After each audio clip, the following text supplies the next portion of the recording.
Naglabas ng video ang AMAC News Agency ng ISIS kaugnay sa pakikipaglaban ng Mauti Group sa mga sundalo sa Marawi City.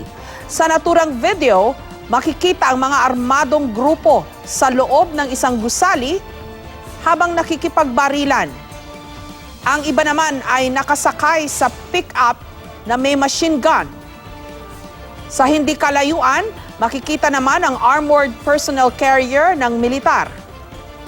Ipinakita naman ang isang kuha ng video ang 6 na lalaking nakasuot ng orange na damit. Sila raw ay mga Kristiyano na isinailalim sa summary execution ng mga terorista. Inilabas ng AMAC News Agency ang video sa kanilang website kahapon, pero hindi pa malinaw kung kailan ito kinunan. Sinusubukan pa pong kunan ng GMA News ng reaksyon ng Armed Forces tungkol sa videong ito.